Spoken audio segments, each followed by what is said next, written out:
.333 R.I.P.P. Dour P. Ph.D. Yeah. I said R.I.P. TV. Tell the homie. Mob Deep Mondays, that's everyday, thoughty. It's all for the community. That's what P showed me. We lost without the unity. Where the fuck is the OGs? R.I.P.P. God bless the real. Only for the righteous, the rest will go to hell. Flipping through the book of Revelation, figure it out.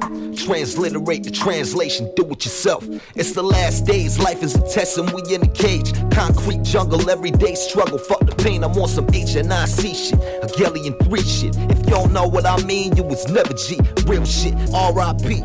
Yo, P, play that beat back, 333. Burn some weed, we repeat that. Shake me up a tuka pack, break me off for 20 piece. I'm gone, never looking back. Y'all can't talk to me.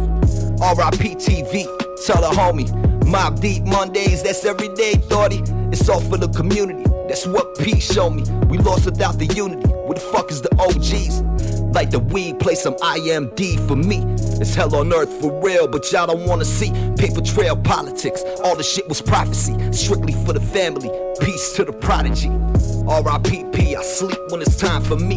Dope dreams bring the skizzy, pour the Hennessy. Searching for some inner peace, couple hundred G's. Deadly weapons and some weed just for you and me. R.I.P.P. I sleep when it's time for me. Dope dreams bring the skilly, pour the Hennessy. Searching for some inner peace, couple hundred G's. Deadly weapons and some weed just for you and me. Yo.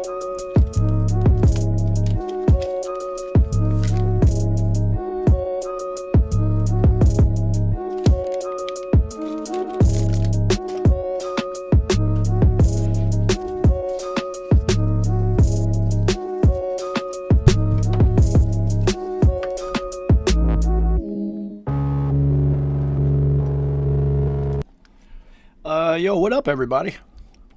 Welcome to the Dour Hour.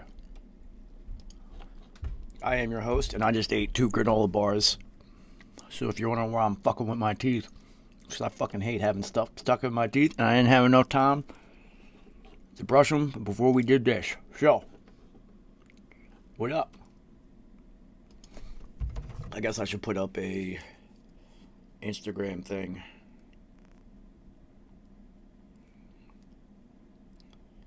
It is Monday.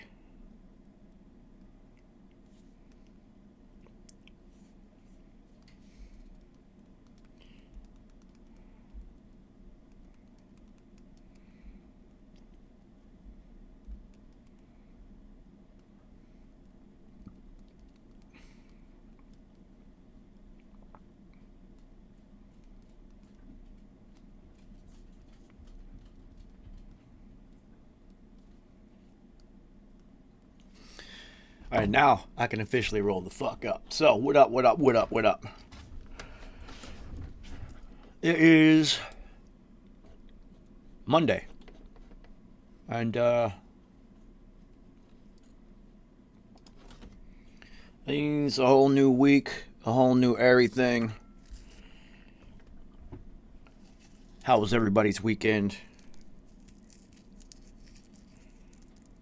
Mine was dope as always because I do dope shit. I'm just fucking with you. Some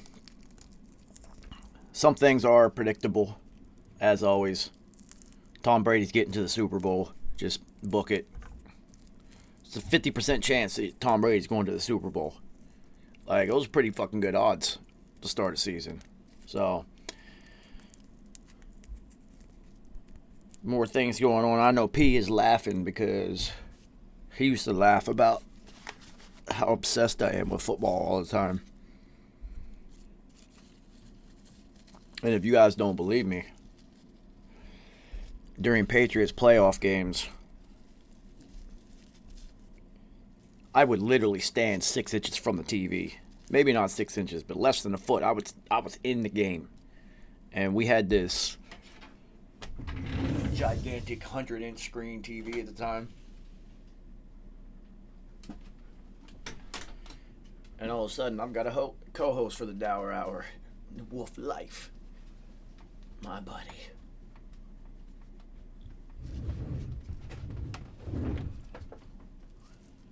You're not gonna like this, dude. You're not gonna like this. Go.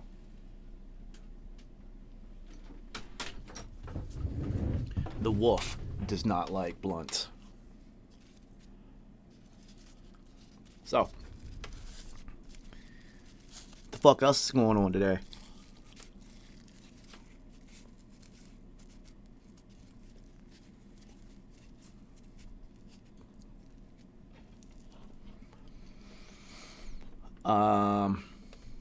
So I don't know if anybody noticed on Friday a little piece of executive legislation that got rammed through.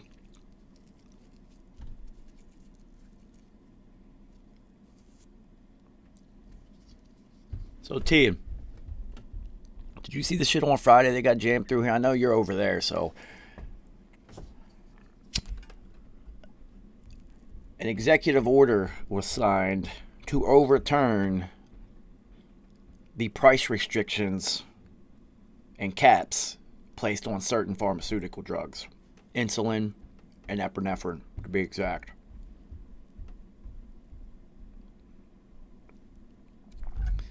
So, hope everybody who is going to need these things in the future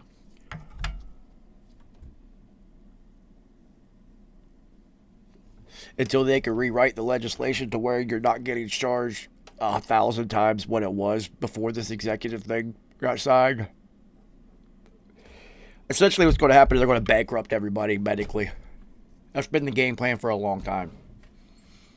Poison you, make you need whatever it is that they have, and then bankrupt you through medicine. And then when you can't afford it anymore, just get rid of you. It's incredible. It's incredible that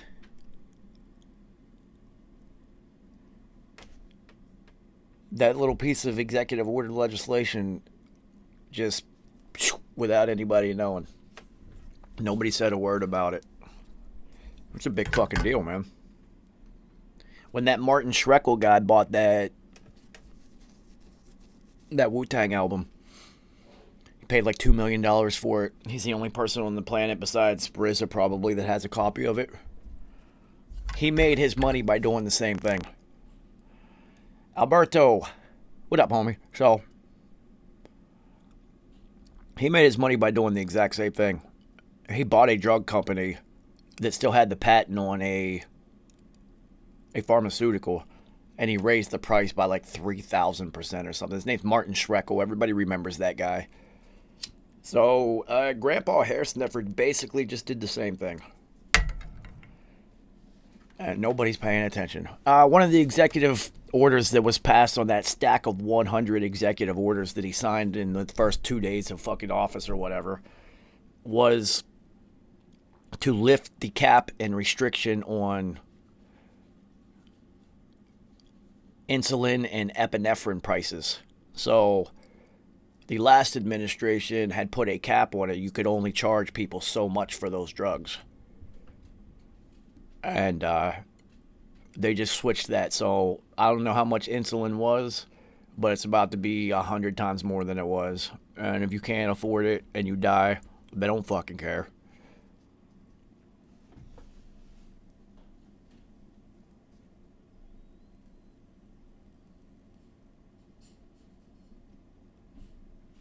So that's what's going on. What's going on with everybody? How was your weekend?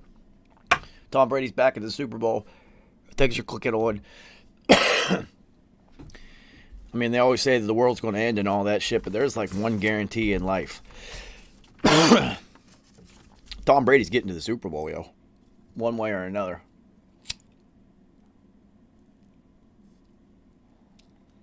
I did have something interesting happen. It's never happened to me before because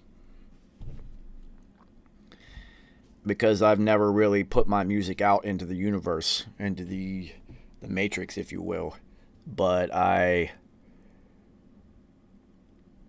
Had somebody hit me up. They emailed me today and asked me where they can find my beats. And I thought that was pretty fucking interesting. That's never happened before. It's like, yo, I want to listen to your shit. And I was just like, oh, wow, interesting. So, Beat Boutique is be beneficial not only for the community, but also myself. So, good fucking job.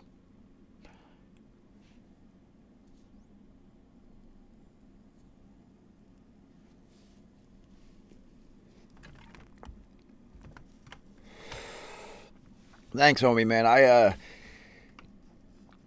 always thought the music that I made was like this weird fusion of like anger and darkness and Mobb Deep and cinematic movie scenes and electronic music. So it was just always weird. It was always hard for me to hear somebody rapping on anything. Like, I know when I hear somebody else's beats, I can almost instantly hear whose voices and flow will fit within what they're doing. And I play my own. I'm just like, I don't know if anybody can rap on this one, man. I mean, Cash always could, because Cash is a weirdo. You're talking about a rap unicorn. And then P, I'll constantly say it so you guys learn from my mistake. I never played my beats for P because I was just like, oh, I don't like it. He's not going to like it. I don't want to look stupid to him. And we were such good friends. I know that P wouldn't have wanted to be like, nah, this ain't it, yo. So in order to never have that happen between us, I just said, yo, fuck it. I'm just not going to play my shit. Dank, what up, homie? Yo, Dank, let me ask you something. I can guarantee you that the answer is no. But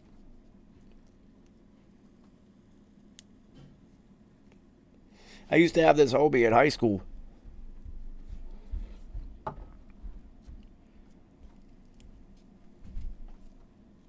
And when he would smoke weed, I mean, I'm a left-handed smoker.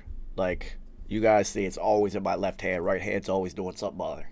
It actually feels weird for me to smoke out of my right hand. It's weird. Even though I'm right-handed.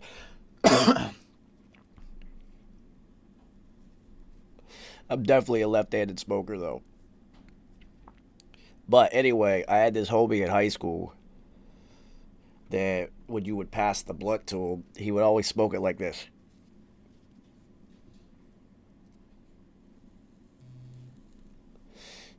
Like, have you ever seen anybody do that? He'd hold it backwards. Instead of like this, he'd always hold it like this. So fucking weird, yo. I bet you he still does that shit.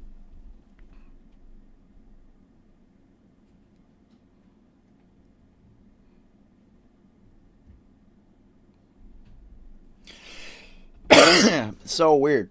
Even when I do it, it's weird. It's weird to hold it like this. Who does that? I don't. It's so weird. Yeah, it's really fucking weird, man. And like I said, watch this.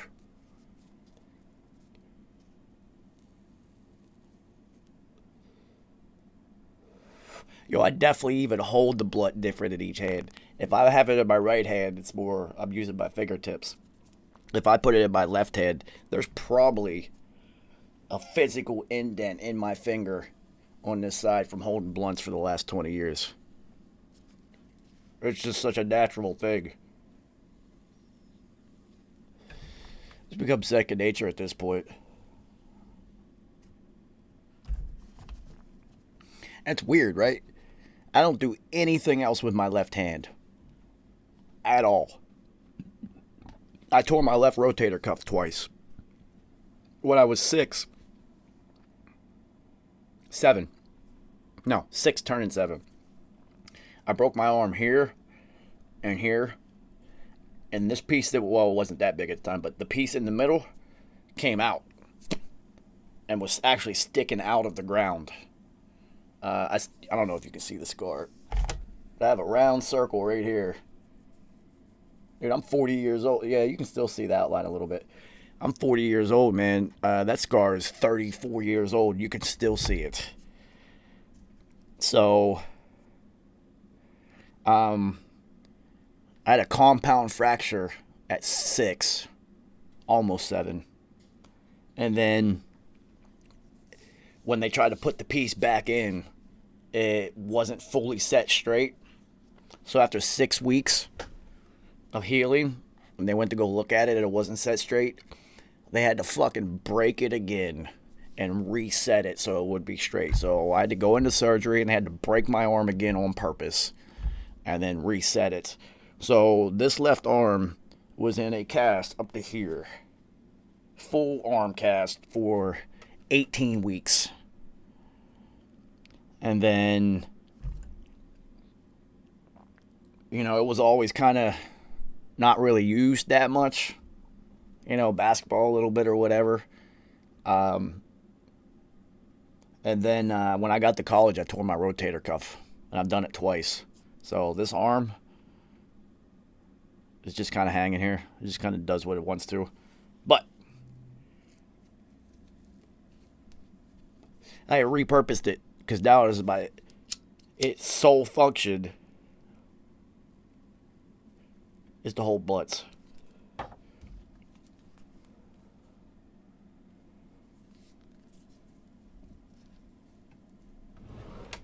Yeah, this shit, I wish it's like a Mr. Potato Head arm. I wish it was so I could like pop this shit off and just put a new one on, man. This shit is crazy. Like right now, my fucking...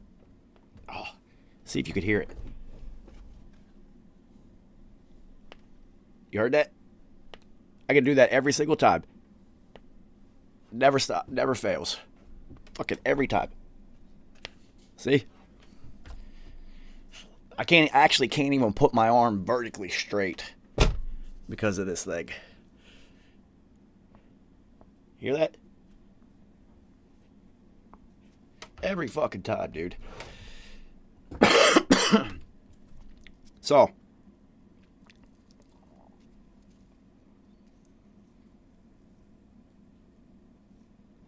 when I first tore my rotator cuff my sophomore year of college, the orthopedic surgeon that I went to is highly regarded and renowned for his ability. And he told me, you're never going to play football again. It's going to take you a year of rehab. You're too small. These guys are giant. You're not going to the NFL. You should retire. I looked at my mom. I looked at him. I was like, I want a second opinion. Went to a different orthopedic surgeon. That orthopedic surgeon looks at all the scans and everything and says, no, you didn't tear it all the way, so we'll just do rehab. And then if you do happen to injure it again and it tears all the way, then we'll fix it. And so I never got surgery on it.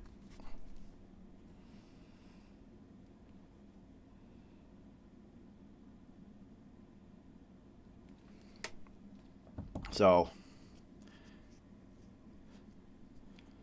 I've been dealing with it ever since then.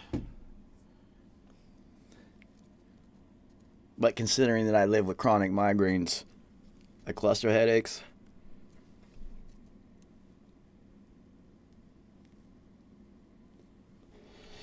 this shoulder pain ain't shit. So, here's a funny story about pain tolerance. So, let's see, 2 years ago, I was in my backyard, literally, right back there. And I was up on top of the retainer wall that's about 5 feet tall. God damn. This mango gelato is fucking my lungs up. And by happenstance, I happen to end up going backwards off of this wall. And I end up breaking my right ankle upon landing. And, well, I didn't actually break it, I found out, but I dislocated it to the highest degree possible. I'm always rolling up for the ancestors, homie. And it's like, say your feet look like this. My right one was like this. When I landed, I was like, oh shit, I broke my ankle. This is the football player in me also, because I understand that the adrenaline's pumping and you got to pop that shit back in ASAP. And I just literally stood up and I said, well, there's only one way to find out if it's broken. And I just stomped on it really hard and popped it back into place. I was just like, I don't think it's broke. And it wasn't, but I was on crutches for 12 weeks, so it's funny because they told me at the hospital it would have been better if I did break my ankle instead of injuring it the way that I did. They're like, it's going to take you forever to get back to normal. If you would have broken it, it'd have been 6 weeks. So it is what it is. That was a long time ago, but that's the pain tolerance, though. When you've experienced high levels of pain, anything below, it's just like, whatever. Kal-El, what up?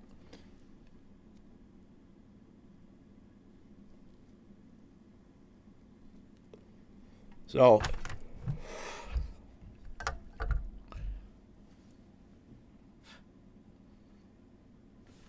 I have not confirmed today's Mobb Deep Monday guest yet.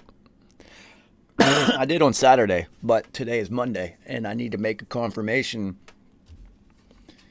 that they will be on tonight, but I have no inklings that they would not be available tonight, so you are definitely going to want to check out Mobb Deep Monday at 9.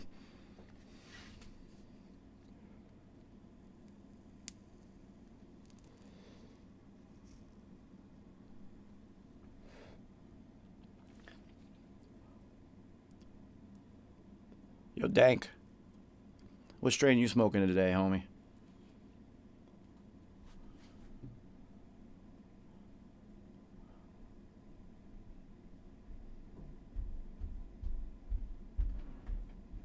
Yo, I just learned some very sacred knowledge the other day. He said super lemon haze. That shit is like Goku grew it. So anyway, in order to manifest something, or even to begin the process of manifestation, it takes 17 full seconds of pure, unadulterated thought. That's just the beginning.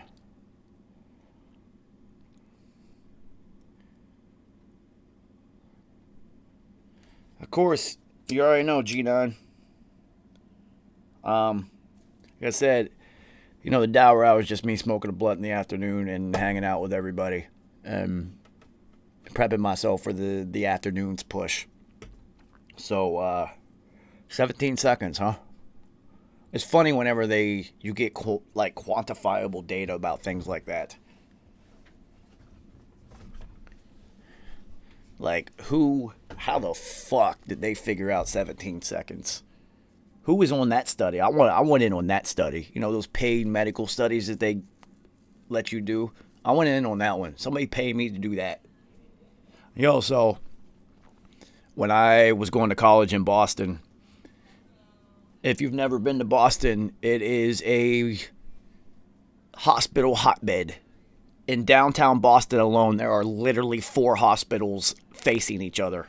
There's one here, one here, one here, and one here, because Boston's really big into research and cancer research. So not only are there hospitals everywhere, but they're also associated with all these schools, Harvard Medical, BU, things like this. All these ultra expensive, high uppity northeastern schools with all their medical programs and whatnot.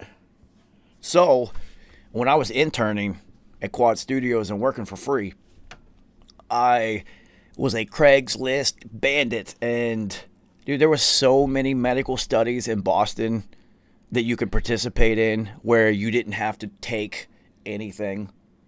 Like, for instance, I once got paid $100 to watch 2 episodes of The Simpsons. That was it. They put me in a little room, like a vocal booth almost. I watched 2 episodes of The Simpsons, and I walked right the fuck out with my $100. I was like, this is fucking awesome. TVR, what up? Yeah, dude, Dank, it was hilarious. 2 episodes of The Simpsons. And they were commercial free, so it was really like 36 minutes of my time. It wasn't even a whole half hour. I didn't have to answer no questions. I didn't have to do shit. I'm sure they were just like monitoring my response or whatnot. I wasn't hooked up to anything. It was really weird. I had another one where they paid me more than they should have, I'm sure, to lay on a hospital gurney with a pair of shorts on, and they drew an arrow at my femoral artery. And these were med students, and they literally would just, for a half hour, they came in and just talked about the femoral artery and, like, looked at it on a live subject. I was like, this is awesome. And then there were other ones where, what was this other one that I did? Oh, man. It was a very extensive one. I had to, like, I was supposed to, like, answer all these questions and then do all the shit and then come back 6 weeks later and then answer all these questions. I basically just answered the questions, didn't read a thing that I was supposed to, came back and answered all the same questions again. That one was super easy. There was a place called Kemper Blood Research Center, and they would give you $50 every Monday for blood donation. And the funny thing is, if your blood wasn't clean, like completely clean, they wouldn't let you come in. So it was also a way of getting, like, free blood tests when I was in college and acting like an absolute audio thought out there in the mean streets of Boston with their 54 universities and 600,000 college-aged females running around. Boston's nuts, yo. There was one more I did that was, it was like, I can't, like, really? Oh, yeah, I used to do the MRI things, but, you know, I needed brain scans anyway, so I was looking for those. The Simpson one, that was, like, the weirdest one, though. I'm just like, really? I watched 2 of these episodes, and they were old episodes. They weren't, like, new ones. So, this shit was really odd.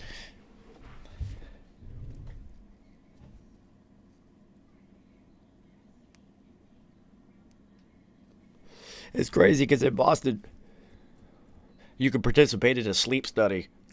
It'll be like 12 weeks long or something, and you'll get like $8,000. But you have to live in the hospital 24 hours a day for 12 weeks. Hooked to, like, all this shit while they monitor you 24 hours. I don't even know if you're allowed to, like, take work with you or anything. It was weird. But doing things like that allowed me to just focus on only studio time because I was getting paid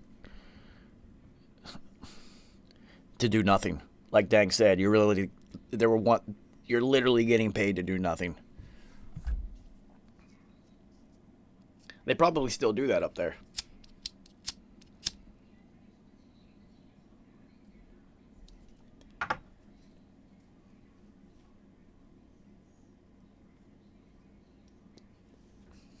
Yo, is Craigslist even a thing anymore? I knew they got rid of all the escort ads and everything from Backpage and Craigslist. There was that whole FBI sting and whatnot. And I know there's apps like OfferUp and whatnot where you can just take a picture and sell your stuff immediately. You don't even have to do the whole sketchy Craigslist thing.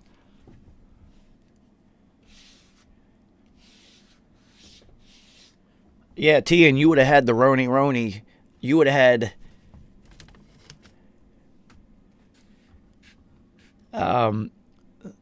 T, and you would have had Corona 16 or something.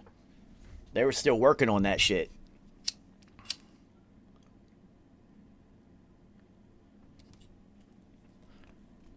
Well, I mean, at least you would have made it. They hadn't perfected their killing machine yet.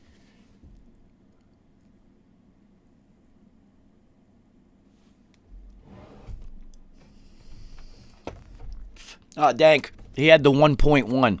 They had a free update, and it fixed a few bugs.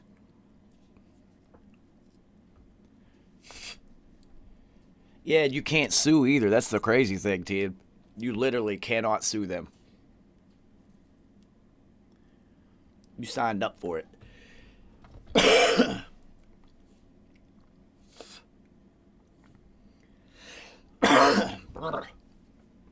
Yo, Dank, this mango gelato is literally like is like punching my lungs directly. I mean, I know I cough a lot because I smoke a lot of fucking weed, and my lung capacity is probably that of an 800-year-old.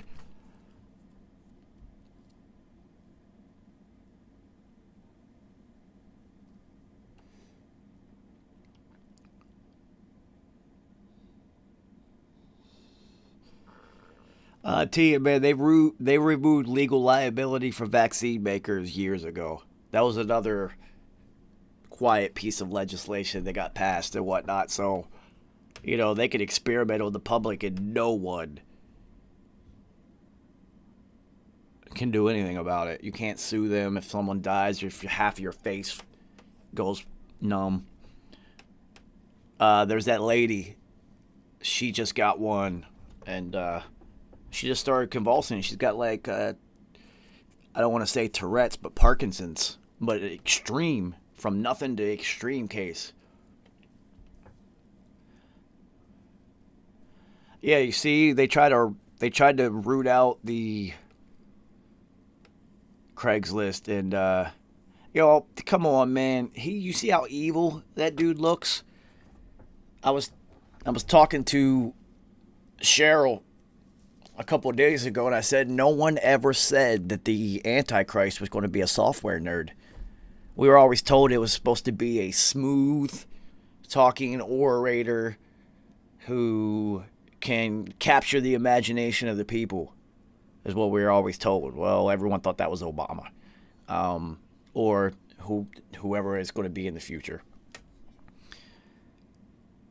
But no one ever predicted that the actual Antichrist would be a fucking software nerd.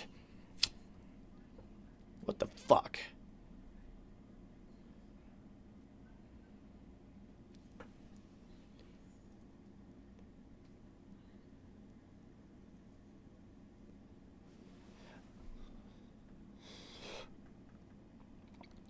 Yeah, Baggo is definitely a throat snatcher. It's one of those ones that when you blow out, you feel like your throat is paralyzed for a half a second. And since you're high, that if you get paranoid, even in the slightest bit, you're going to think, am I ever going to breathe again? Yo, yeah, they definitely hit him with a pie.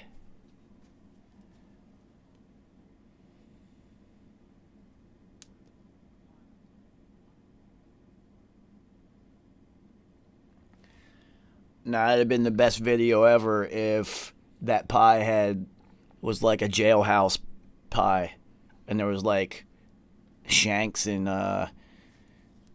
iron files in it to try to escape, and that shit just hit him.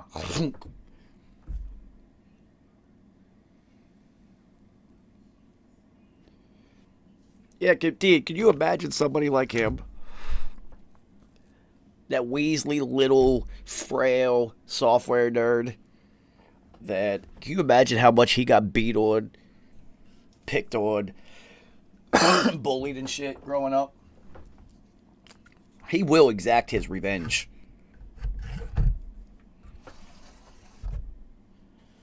You thought like people who got beat up and went into positions of authority exacted their revenge. Look at this guy. So I think if you really want to see what his game plan and what motivations is, and since we know that Matt Groening is a time traveler, Mr. Burns is basically Bill Gates. Look at the things that Bill Gates is trying to do. Block out the sun. They did that on The Simpsons, dude. So if you really want to see where Bill Gates' plans may lie, I suggest watch what Mr. Burns does. So right now they're on the point of him wanting to block out the sun. So go back into whenever Burns tried to block out the sun, and then just go from there. That's where we're at right now.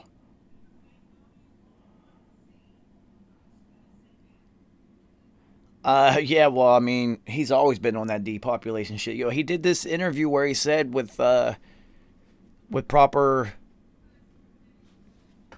reproductive health care and vaccination schedules that we can probably lower the Earth's population by 10 to 15%.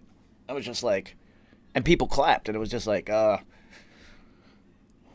a lot of fucking people, man. It's 7.5 billion people. 10 to 15%, you're talking about 100 million people at minimum.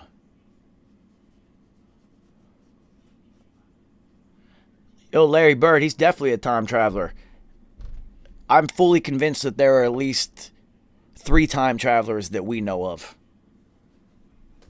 Matt Groening, Elon Musk, and the Vegas sports books odds makers. And the reason I think that, because of the assimilation in Hollywood. Back to the Future 2, that's the whole thing of the movie, is they go into the future, get a sports almanac with all the scores, and then go back in time and bet on all the fucking... Larry Bird, how is Vegas always right? How do they always nail it? No matter the game, they almost always nail it down to they'll move it to 3.5 points, somebody wins by 3. They always win. Vegas never loses, so somebody has to know. There's no fucking way that they're doing all this analytics and they can figure out every possible game, every sports scenario, everywhere, and always be right.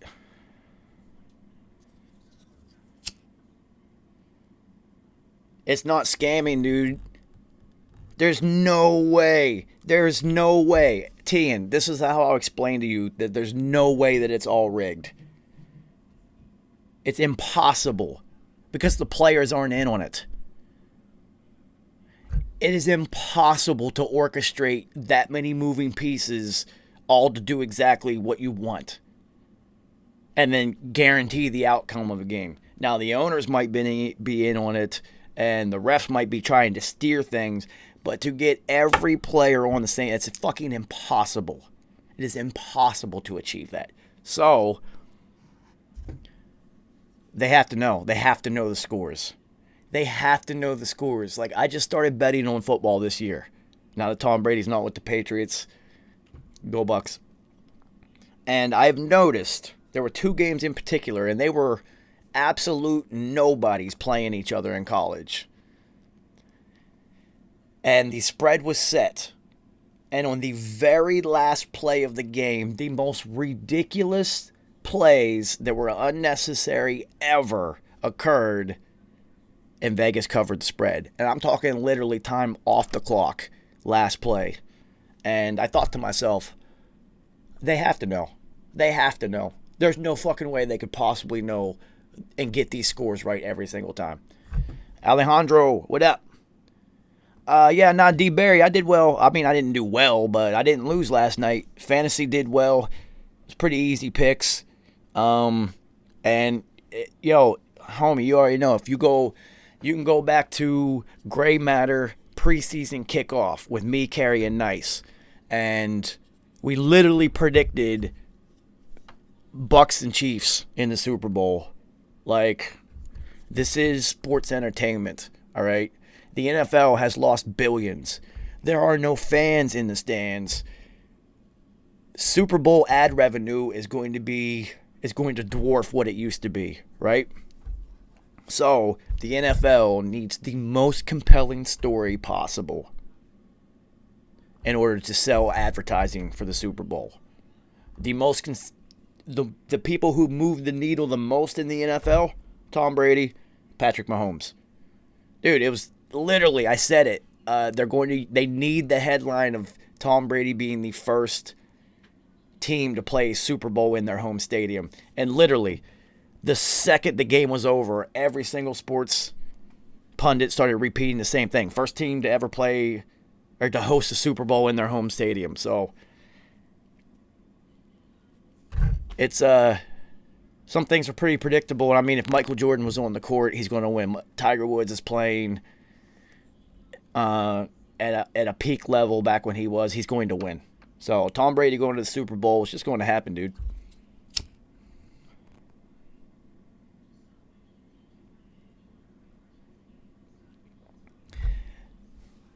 Yeah, but Larry Bird, you're thinking macro and a one-time thing. What they've done out in Vegas is set up a thing that has generated trillions of dollars. It's probably incalculable how much Vegas as a total, the sports book as a total, has won. D. Barry, I will have to see the spread. What I have learned is that Vegas is never wrong. And they will set the score in a way that they will make the most money possible. So, right now it's 3 points. So the Chiefs are -3. So,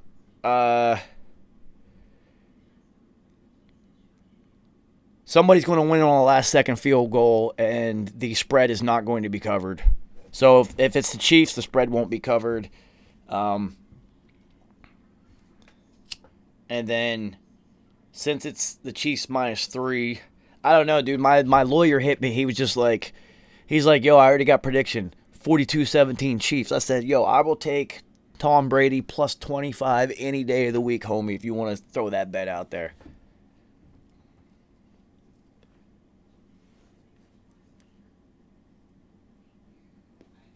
The NBA would love it to be the Nets versus Lakers. And if they couldn't, then possibly the Clippers, because it's another LA team. But yeah, they want that New York LA thing. Guys, it's all about money generation. These leagues are losing billions of dollars, not only because of the Roni, but because of their focused attention on social justice messages and activities.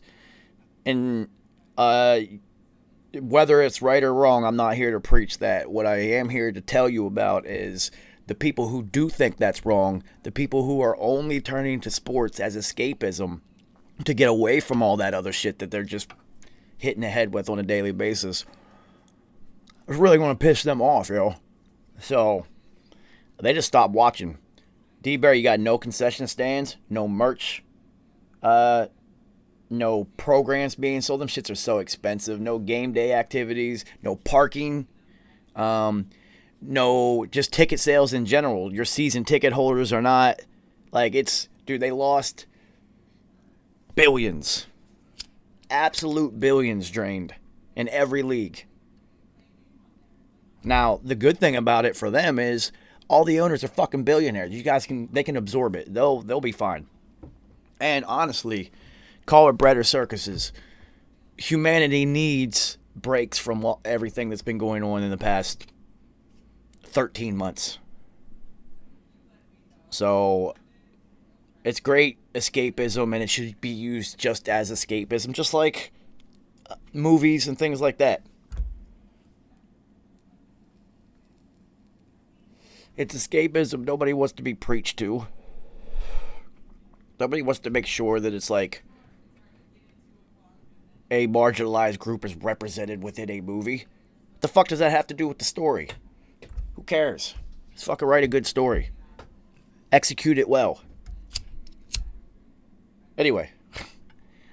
I'm about to roll up the second blunt of this. I think I actually smoked it all. It's probably better. I'm going to roll up some Cushwick. Shout out to our sponsors. Cushwick Farms.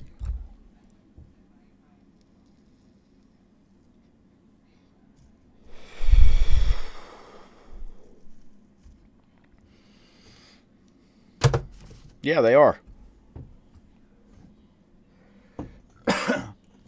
The real question is you should ask yourself is, where are the cloning centers?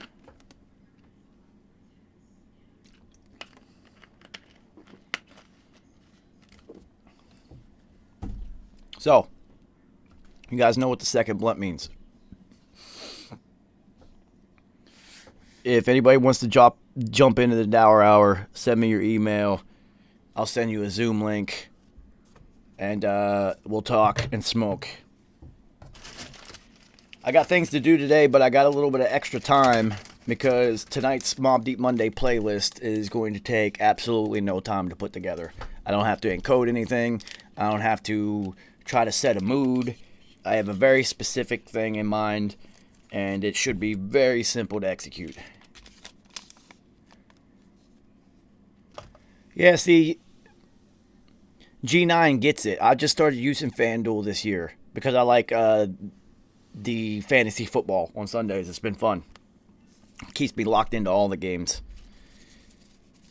And since I do host a sports show on Tuesdays, it also keeps me engaged with all of the games instead of being so myopic with whatever Tom Brady's doing, so that I can be an effective and knowledgeable host.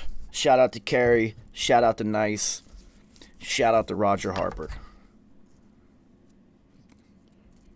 The cast of Gray Matter.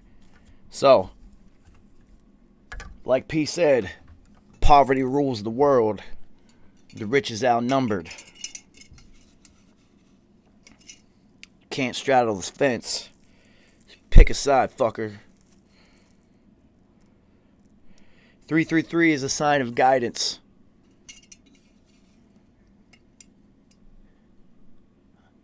Oh my lord, how... See, this is a fun game that we get to play. Yeah, I ain't got time to make all that shit, man. It would be... Yo, I was thinking of doing an infomercial this morning when I was smoking a blunt. I don't even remember what the product was for. It might have just been for the all the beat loot packs and shit. But I was going to do like an infomercial, but I don't have the time right now to spend on creating and then producing things of that nature. The ideas are always easy.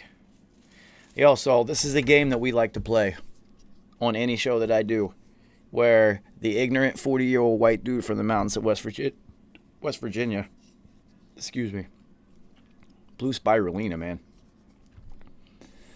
tries to pronounce people's names.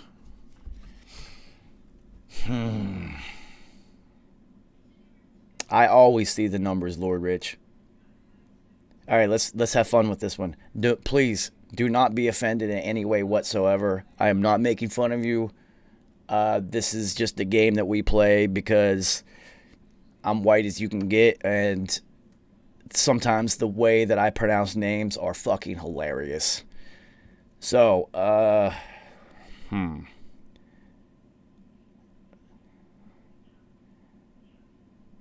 Vidasovic. I know that's a Vitch.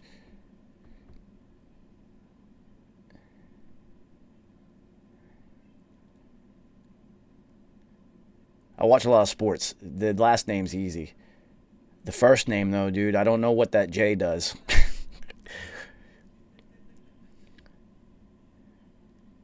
I imagine that it's Mati. Is it Matiya?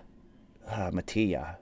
But that doesn't make sense. That doesn't go with Vidasovic. See, I told you, this is what we do because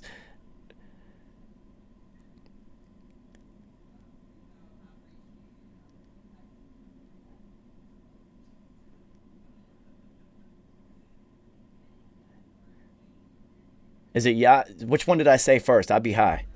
So it's Matija. All right, that's easy. Matija. Vidasovic. Matija Vidasovic. See, now the country in me has so much trouble enunciating any of that. The brain... Fuck!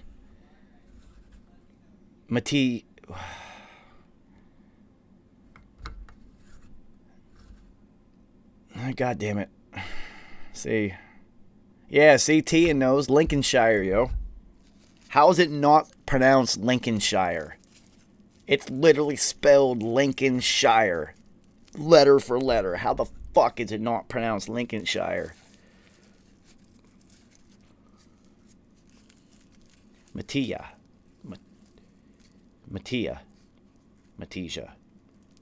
Which one is it, man? God damn it. um.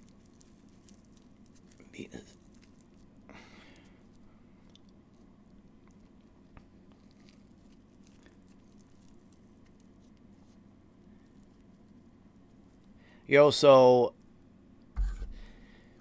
I'm going to totally stereotype you right now. I'm guessing that you can shoot 3-pointers.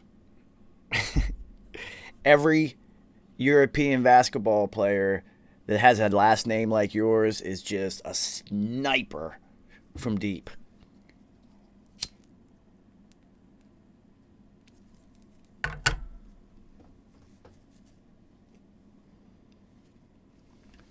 Peja Stojakovic, Hidu Turkoglu, Goran Dragan. Who's the original one? The one who died. He was young. He played for the Nets way back in the day when they were the Jersey Nets.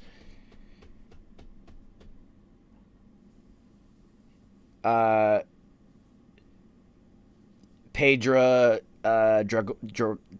Draganovic, I think.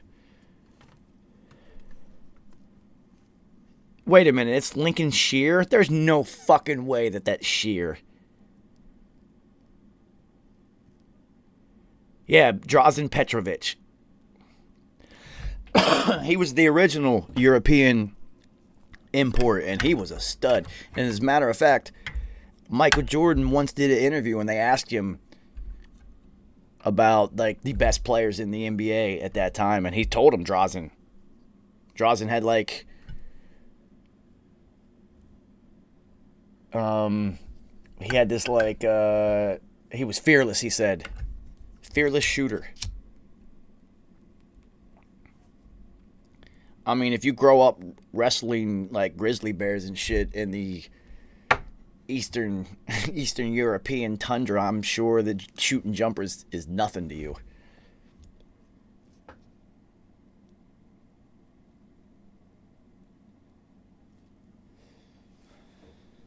All right, Tian, pronounce this word then.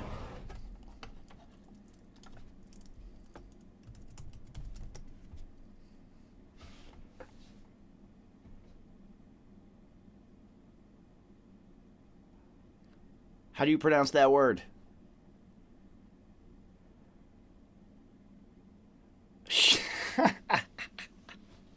No, you don't, motherfucker. No, you don't. No, you don't.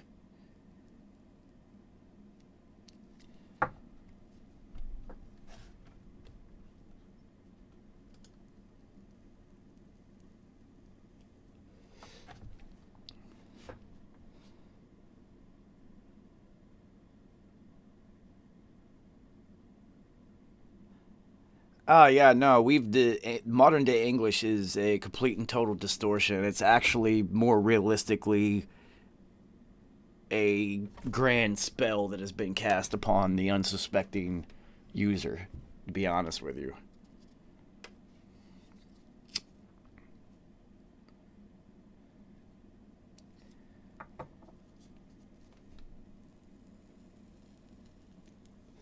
Australia, what up?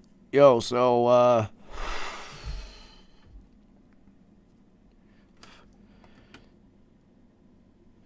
Mobb Deep Monday tonight.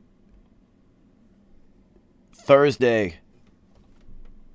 Very important day for producers. Not only is it a Beat Boutique episode, but it will be our very first ever beat contest. So, make sure you get your submissions into me before noon on Thursday, I guess.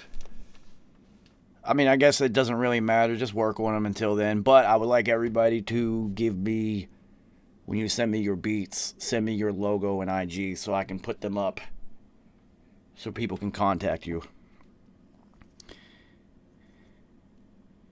Vita, I could remember that easy. Vita, I got a million P stories. I usually just relate them to whatever is currently the subject at hand instead of randomly pulling one from the ether.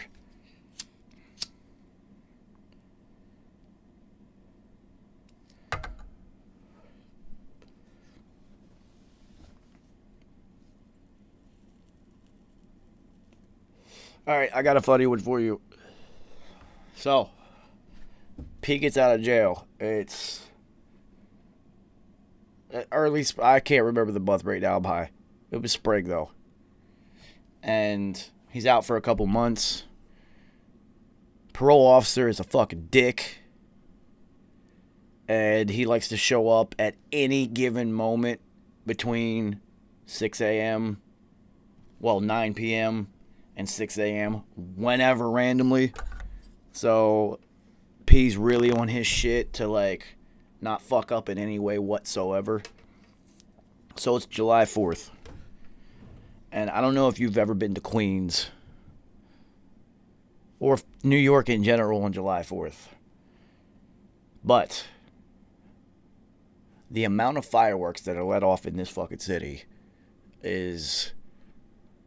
It's like there's a championship won in every borough for days, weeks, almost. So, anyway, July 4th in particular in Queens, in the West Indian neighborhood, South Ozone Park, Queens.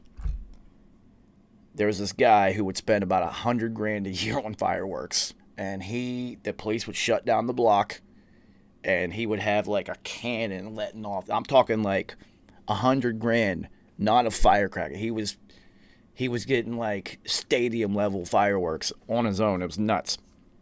And P had got like this little tiny box of fireworks. You know, like the $20 box, with just like the little things. I think Fly gave it to him or whatnot. And dude, it looked like like they were playing war games with fireworks in Queens that night. Like it was everywhere. Hours long, right? So P gets one of these little tiny things, and he goes and he lights it off. And he's just like, all right, word. And so he goes back inside the studio to go get another one. And the fucking police show up. And it's just like, what the fuck are y'all doing here? And they're like, yo, is that a firework? You got fireworks over there? And it's funny because when they had apparently had been down the block watching, they were just waiting for P to do something, right? That's what we thought. But anyway, it's so funny because whenever they came up, P literally had just opened the door and then just like did that Homer Simpson meme thing where you just disappear back into the weeds. And he sinks back into the studio and he just like sinks down and he puts the thing on the ground. They're just like, yo, you. Come back over here. Get that. Whatever you put on the ground, bring that over here. And he's just like, yo, fuck, yo. And so he goes over to talk to him. And they're just like, yo, it's illegal for you to have fireworks. Now, mind you, I want you to visually understand what it is I'm looking at. There's P leaned over to the cop car getting lectured about illegal fireworks. In the background is literally a 3 to 4 hour long firework extravaganza popping. You could barely even hear them talking. It was so loud. And they stopped P over this firework that was like this fucking big.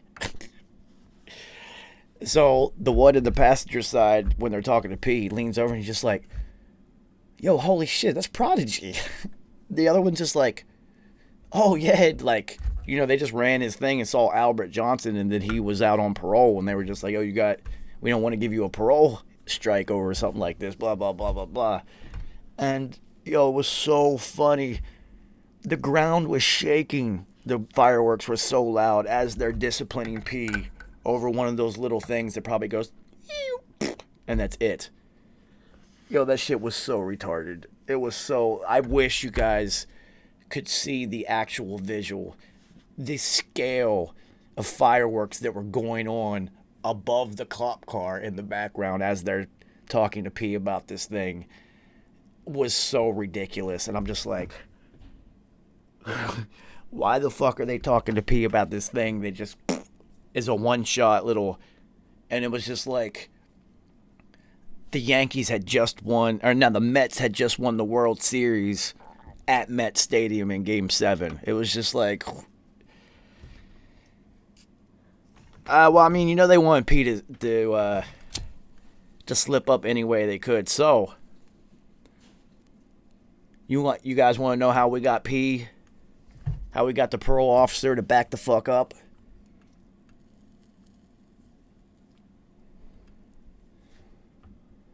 So P goes in for a parole meeting. And he says he goes to sit down in the office.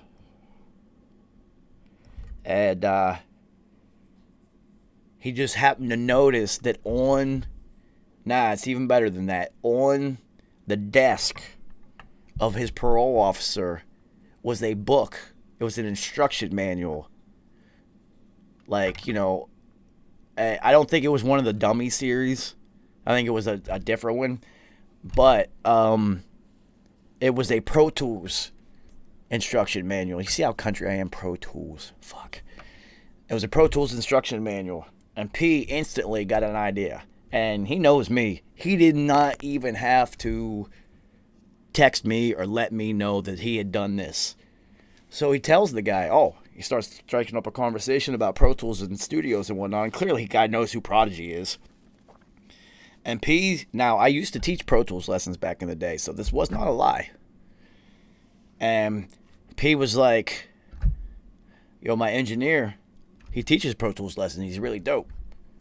I bet you, he'll help you out and show you some things, blah, blah, blah, blah, blah. So the guy calls me. Now, this is unprompted. I don't know who the fuck this guy is. Get on the phone, just ask me, blah, blah, blah, blah, Pro Tools lessons. But he said Albert Johnson, and I'm just like, clearly that's P. As soon as he said that, I was just like, whatever P says, I'm just rolling with. I'm just like, yeah, of course, I got you, homie. Take my math, hit me up, we'll set something up. You can come to the studio. You already know where it's at. And we'll sit down in the afternoon, and I'll show you some things and help you out. Dude, he literally let P do whatever the fuck he wanted after that. Now, here's the funny part. Not even the fact that I was just on the same page with P without him telling me. Because when he told me, we talked about it. He was just like, yeah, I knew you would figure it out. Like, you're quick on your feet, so I knew you'd get on the same page. And the funny thing is, after that, that guy never called me again. I never gave him 1 second of Pro Tools tips or instruction. Not once. He never came. He never called, never texted, nothing.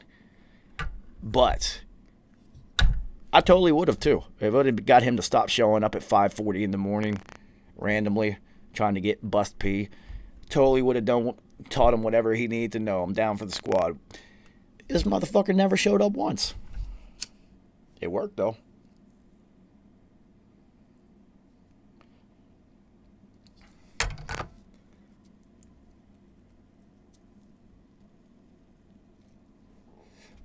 Yeah, then the next parole officer that P got, they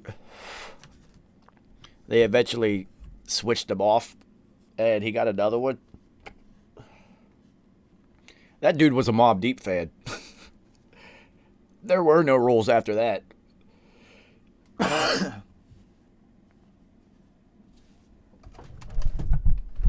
Now, it's not like P was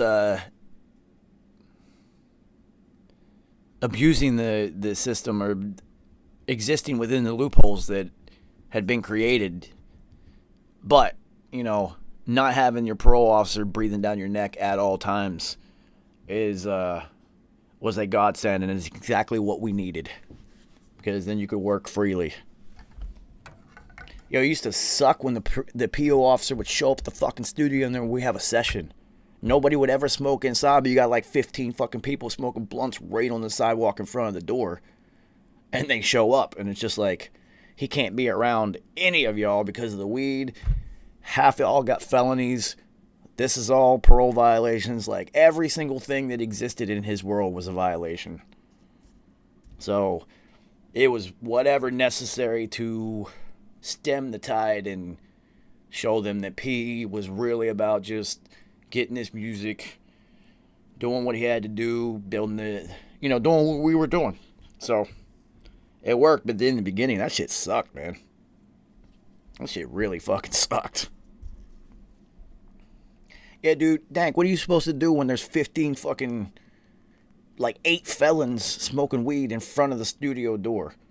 Now, technically, they're not inside, but they are within the given geographic distance of P's parole stipulations. So, it was 100 feet or 50 feet or whatever. They're just outside the door. P's right there. All of it's like, every night was like 10, 15, 20 parole violations. And not even by doing anything, just by the nature of the way that they wrote the language and what parole violations could be.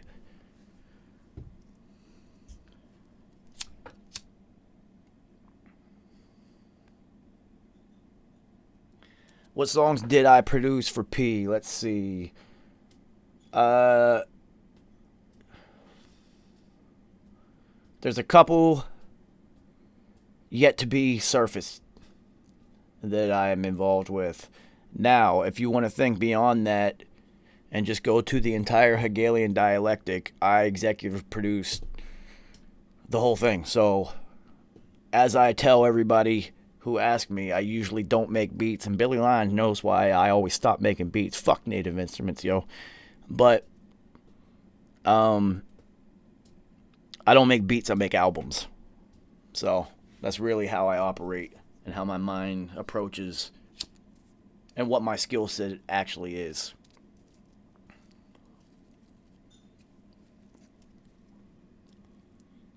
I think it's important to harbor the inherent skills that you have and develop those. You know, I might want to make beats like Have and Al and make murder music and all that. But what I do is engineer and make albums instead of making beats. So that's what my skill set is, so I just jumped into it. I'm not going to deny it. Might not be what I wanted to do ultimately,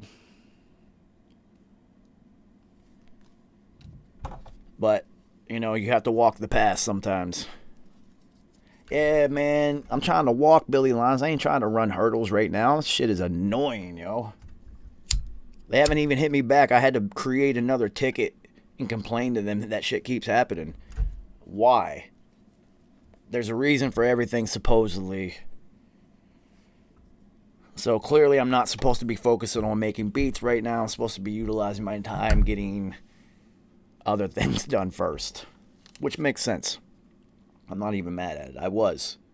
I kind of am.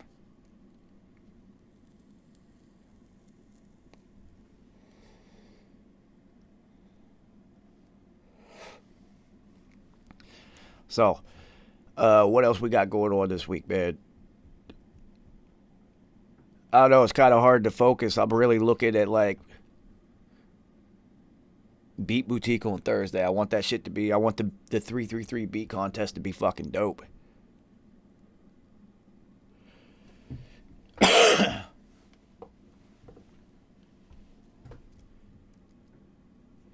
No, I wouldn't say it like that, Vita. It's more like I engineer. Once P got out of jail, I recorded all the vocals for everything. And then once P was off parole, me and P took off together. And then I was only working with him, and I only worked with P for like 4 straight years, almost 7 years, to be honest with you. But there was a lot of Mobb Deep work the first 3 years, 3.5 years. But mostly it was P. So even that 7 years of straight me and P time, a small percentage of that was dedicated to working on Mobb Deep records. But, you know, Alchemist makes beats. He's an independent producer. Have does his own thing, is also part of Mobb Deep. P was a solo artist and part of Mobb Deep. I guess if you wanted to give it a real title, P's solo career for the last decade, that's me and him. That's what we did together.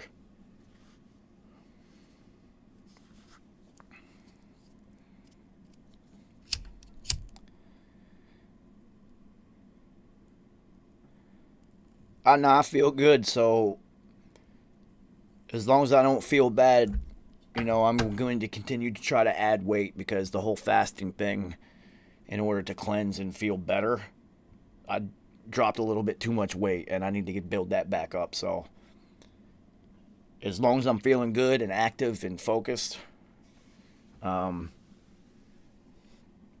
not going to worry about fasting. But I still do intermittent fasting. I'm still do the once a day thing.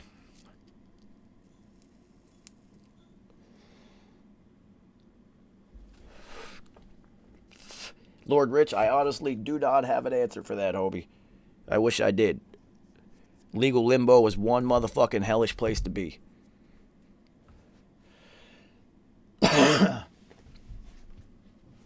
Well, I think there was like whatever negativity and demon that has been existing inside of me for the last 4 years or whatnot. I think the whole cleansing and that mega migraine was its last death throes on its way out.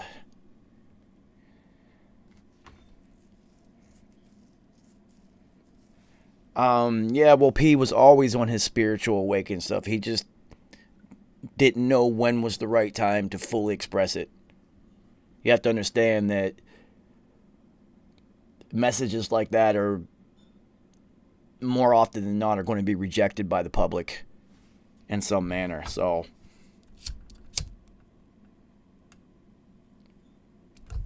no, I've said this multiple times, Tian. I always have to remember that not everybody has total recall like me and can remember every single thing that's happened. But no, he was not vegan, fuck's sake. How many times I gotta tell the baby burger story? Like, P is like me. Am I vegan? No. Do I eat fake food? No. Does that mean that I had to cut out a lot of things that I would normally consume? Hell yeah, homie. Shit. I want to eat steak all the time. I don't know what they're fucking feeding these cows. And if I don't know what they fed those cows, I don't know what is in it. I'm not fucking eating it anymore. So my diet has been restricted greatly because exactly, B-Rabbi, the fucking additives and shit. And plus, they don't have to tell you if what they fed these animals was genetically modified. It'll just say organic beef because they didn't pump the beef full of hormones and whatnot. But what did they feed it? You have to understand how the FDA has written these rules and laws. That organic label only covers the subject at hand itself, not what fed it. And that's the weird part. That's a really weird part how they got away with that.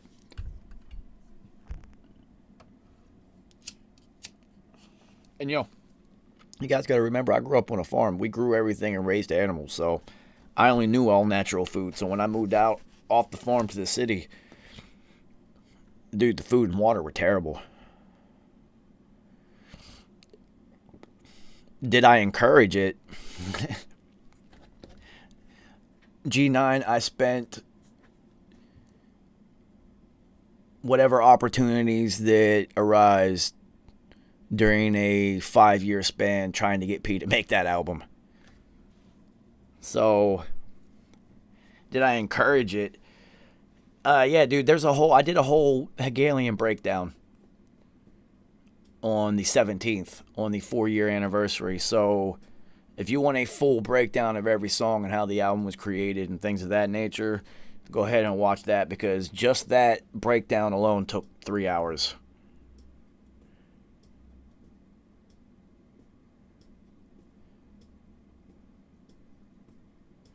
So, well, Vita, that's, we're not going to talk about that. I don't talk about that.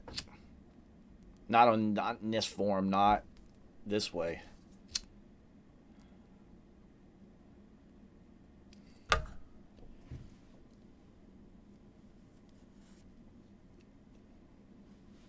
Yeah, D-Barry, it was a good show, yo. It was cool. As tonight's episode of Mob Deep Monday is going to be, it's going to be fucking cool, yo. So, I got to finish this second blunt. so I can go do other things with myself. We'll make it to 4:33, and then I'll end this.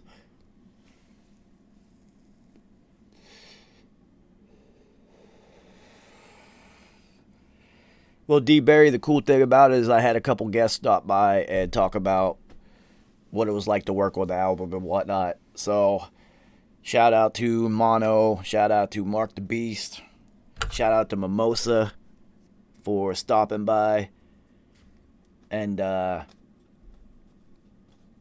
about their contributions to the album. It was cool. Plus, it was good to catch up with my people, man. Those are my homies. So, it was dope, man. It was fun. I knew it, too. I knew it was going to take 3 hours just to do an album breakdown. And honestly, I could do a 3-hour breakdown on each song. Well, maybe not. But I could probably do an hour on each song if I really wanted to dig into every detail, every item, every aspect of every single song. I could easily do an hour on each one. And that's not even talking about the mixes. And as I've said before, once I finally get some video editing software again, because mine is not functioning right now as a kind of instruments, I'll be able to do behind the mix videos on Hegelian and break down how I did every single song. So that's coming this year at some point.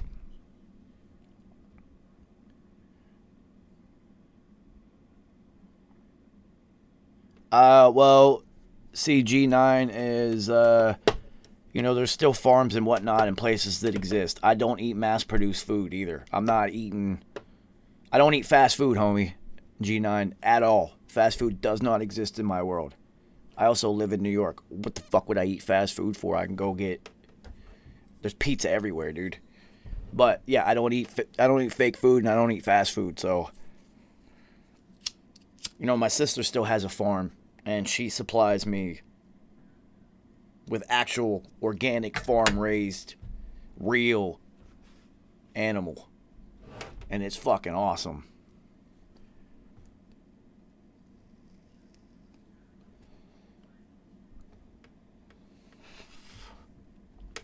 Well, B. Rabbi, I've always been with the I don't eat fake food thing.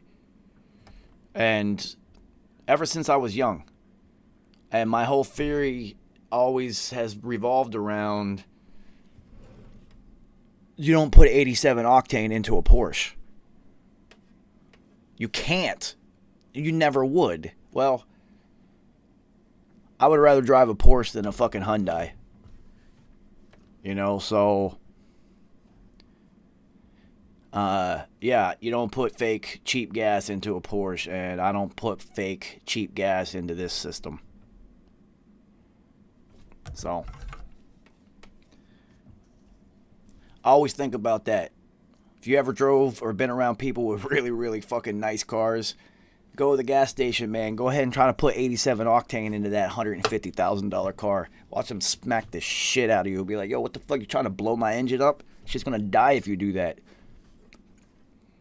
Same way, man. It's the exact same way. So, fuel your engine properly. Yeah, D. Barry, prepare yourself for the blue wave, homie. You about to be an avatar. Well, B. Rabbi, it's funny you say that Porsche 911 Carrera from 50, yeah, he loved that car. And, well, I'm a Porsche, that's why I always say Porsche. I love Porsches. But P, when he was to retire, wanted to rebuild a Datsun 270Z.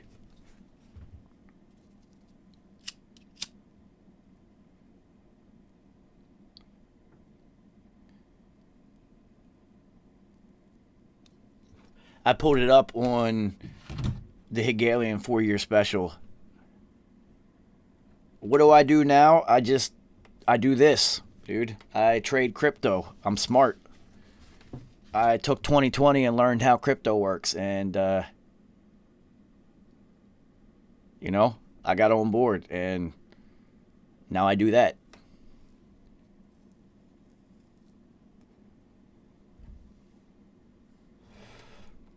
I don't have to work with anyone's music that I don't want to. That's the beauty of being in this position that I have built for myself. So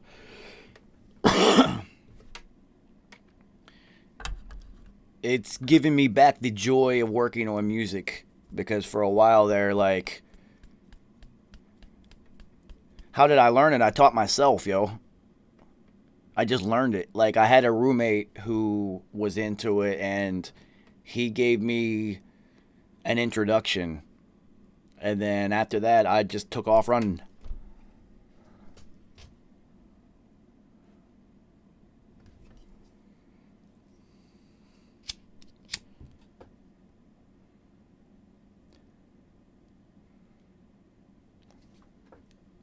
G9, I'm going to see you later, man. Check in tonight at 9.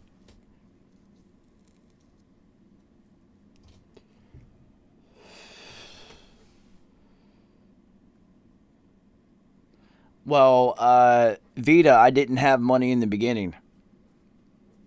I did a lot of mining, and there's programs that pay you in crypto to learn about them and to utilize them and things like that. So I just started doing that, dude. And you guys know, during the Dour Hour, we always end up on crypto at some point because somebody has questions, and I will definitely show you the way. So, yeah, man, that's what I do.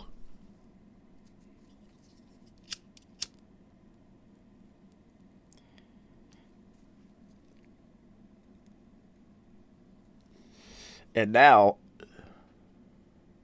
the album that I'm currently working on is fire.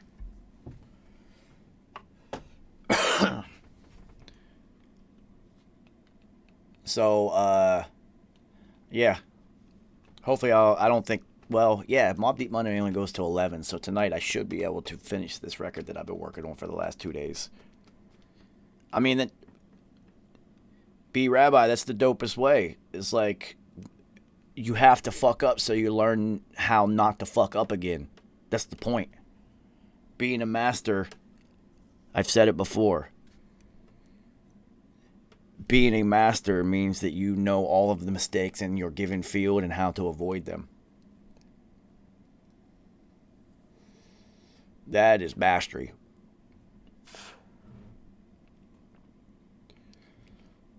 When you have mastered something, you don't make mistakes on it anymore, right? So that's mastery.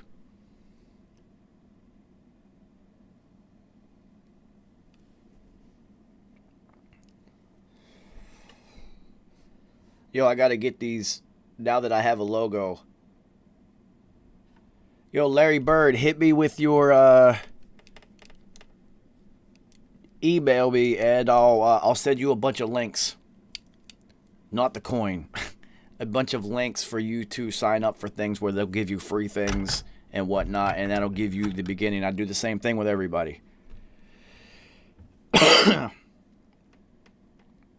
What's my biggest fuck up? Whatever? Or in Bitcoin? Leveraged it out in the wrong position, thinking it was going to top out at 2250 when it didn't, and it kept going to, like, by the time it hit 30, I had lost a bunch.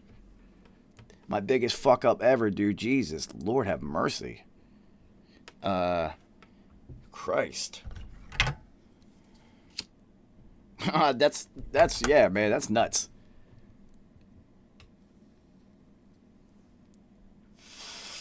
What, this week?